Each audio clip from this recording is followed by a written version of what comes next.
It's time to do the August Soap of the Month Club soap, and today I have a special soap that has a hint of fall that I can hardly wait to make with you. So come on.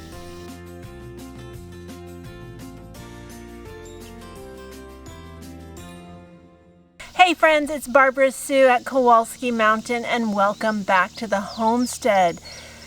Summer has been crazy busy, and it's still pretty hot during the day, though we're getting a bit of relief. The nights are starting to dip down where we can feel that fall is on its way. Now today's soap, I'll admit, has kind of a fall flair to it, but I wanted to be sure to fit it into the fall rotation. Now today's soap is being made with apple cider. Now this is some apple cider that I made with my daughter Faith and my daughter-in-law Jess, and you can see that right up here. I've had it in the pantry for a while. This says I made it in 2021, so I thought this would be perfect to make the apple cider soap. Now this has a blend of herbs already in it, so it's got a little bit of color. And it smells delicious on its own, but I'm not sure that that aroma is going to go through the soaping process. To give it a sweet smell, I've combined a fragrance blend of vanilla essential oil with a bit of cinnamon, just a bit, to give it a little bit of something. Now, just like goat's milk, we have to freeze our apple cider because this has sugar in it, and sugar can burn during the soaping process. So we freeze it into ice cubes, and I'm also going to be using an ice bath today. Now let's go ahead and make some soap. Now I've already measured out all of the oils, and they're melted and they're ready to go. We are ready to measure the lye. Now while lye is a dangerous chemical and should be treated with respect, it's really not that scary at all. Now if you've never worked with lye before, I do suggest that you check out the safety videos that are down in the description box so that you're familiar with how to properly handle lye. Now, as always, I'm going to wear my gloves and my goggles and my log sleeve shirt. And thankfully, it's only like 80-some degrees instead of 90 and 100 today. Here's my goggles, and I'm ready to go. So I'm going to go ahead and measure out the lye. I'm going to tear out my scale and have a little bit of lye in this bottle.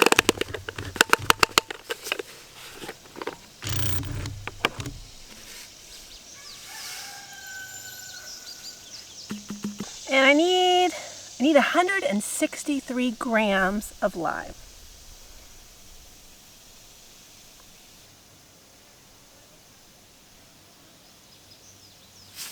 Perfect. Now I just realized I forgot something. I have measured out my essential oils, but I'm going to add a little bit of clay to it. Now the clay works as an anchor to give the essential oils something to hold on to so it'll last a little bit longer in the soap. Now I thought I would use some pink today in hopes that it might give my soap a little bit of color. Now I'm mindful that this cider has a dark color to it already, so we'll see if the pink comes through, but I'm hoping it will. Now we just need to stir this up and set it aside so that it's ready, so that clay has time to absorb some of this essential oil. Now, as always, I keep a lid on it because the bees really like essential oils. Now, I've got my ice bath and I've got my bowl. Now, this apple cider was measured before I froze it, so I know this is exactly what I need for my soap making. My ice cubes do not want to come out. There they go.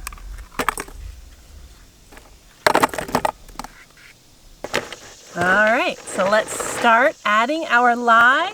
Now, just like goat's milk, We're going to add just a little bit of lye at a time. And you can see that that chemical reaction is already starting. Man, it's really starting. It's interesting. Seems like it's bubbling up. Let's hope I don't have my first live volcano today. I've never had one happen. I hope to never see one.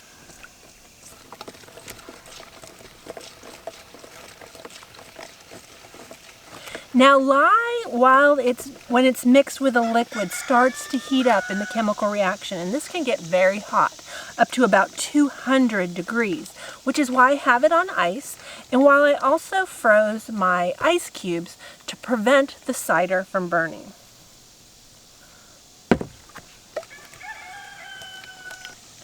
Now we want to mix this until the lye is completely dissolved.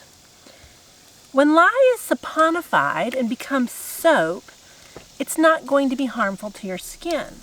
But if we leave any undissolved particles of lye in the soap, that can be irritating or burn the skin of the person using it. So we obviously don't want that to happen. We want the soap to be safe and enjoyable to use. I just want to check the temperature. We're only at 70. I'm actually going to take it out of the ice. Only because that's too much of a difference. Now I need my oils. Maybe I'll set those in ice.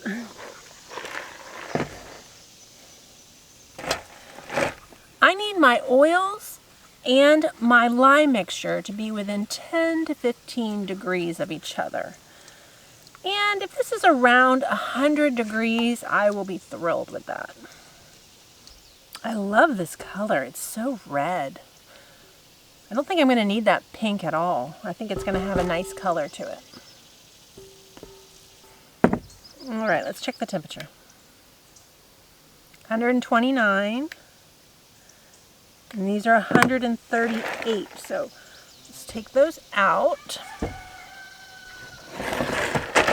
This back in, and I want to make sure there's no undissolved lye in my bowl.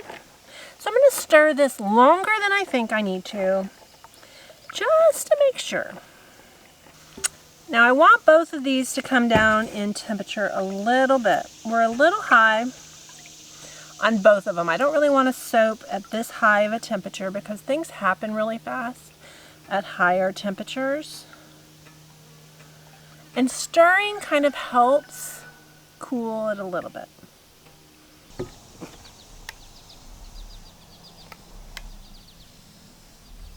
Perfect, we're within 1 degree of each other.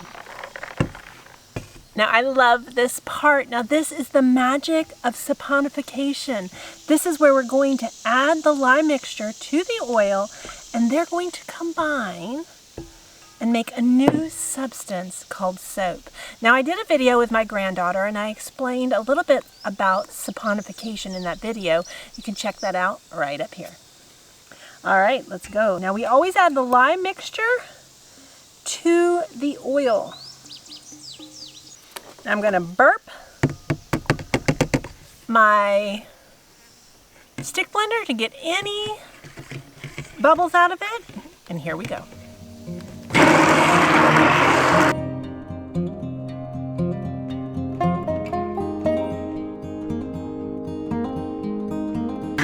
Now we're looking for a medium to light trace, which is going to kind of look like pudding, and trace refers to the thickness of the batter.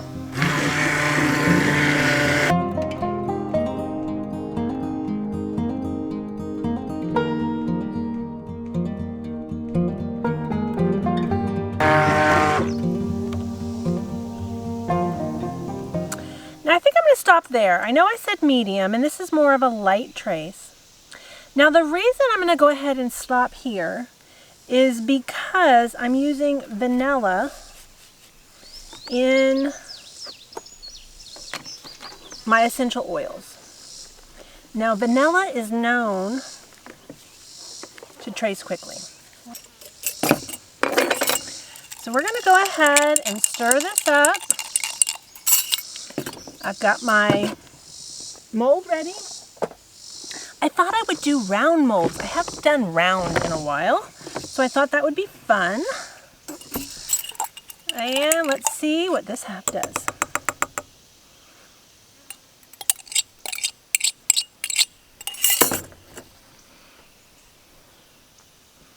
I kind of love that swirl.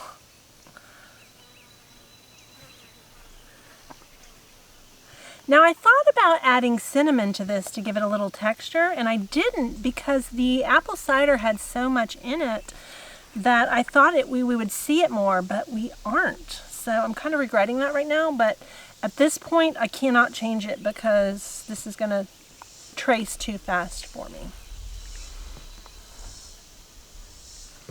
All right, let's pour this into this mold.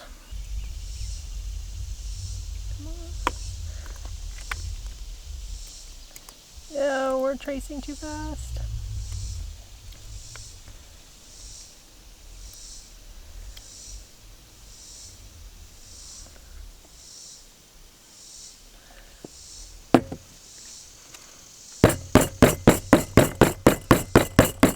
Let's get this in here.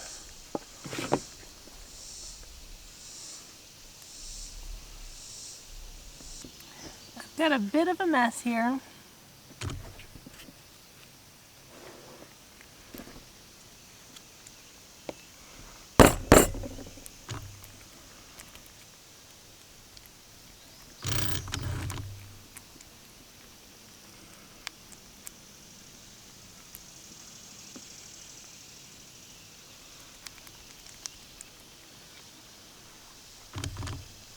All right, now I'm going to put these in the cooler and I'm going to let them go through gel phase, and we're going to cut this soap in a couple days. It's been a few days since I made the apple cider soap, and I'm a little worried. It's a little cracked on the top, so let's see what's inside. Now this mold was really cool, I found, and I don't think it's for sale anymore on Amazon, but it allows me to make round soaps in a loaf, which is a lot faster.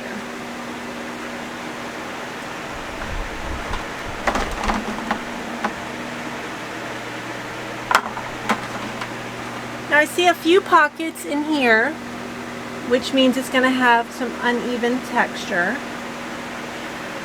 because remember it came to trace really fast.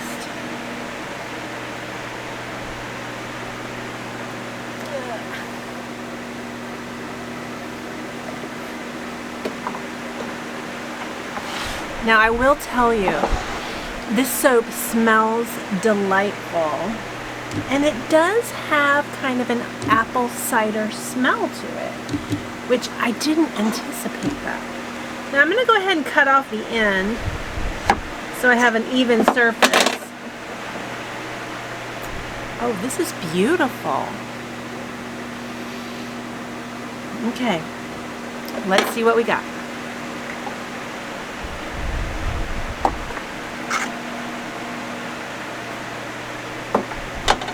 I really like the color variation in it. I hope that lasts through curing. Sometimes there's some color change through curing, and I'm sorry, I know the fan is loud, but it's hot in here. It is 88 degrees in here right now.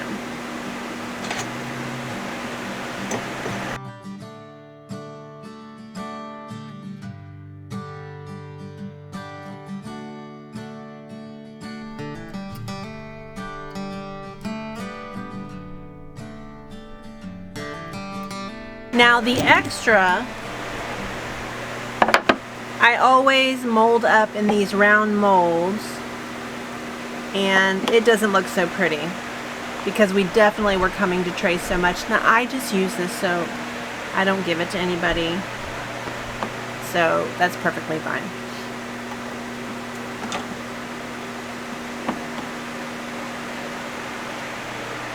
Well, overall, I'm really pleased with this apple cider soap. I love the color it has to it.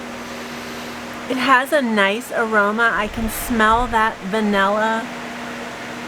I guess I'm smelling the cinnamon as well. It definitely smells like apple cider, so I'm really happy with that. Now we are, let's see, it's August, so December, January, February, March, April, May, June, July, August. We are 9 months into the soap of the month, so that means we only have October. No. This is August. No, we have September, October, and November will be the final soaps for the soap of the month. Now, I hope that the soap of the month recipients are enjoying all of their soap and all the creative ways I've tried to make soap that fits the season and the month that it represents. As always, friends, we really appreciate you watching, especially to the very end. If you haven't hit that subscribe button yet, be sure to hit that button below. We'd love you to be a part of the Kowalski Mountain family. Thanks so much for watching. We'll see you next time.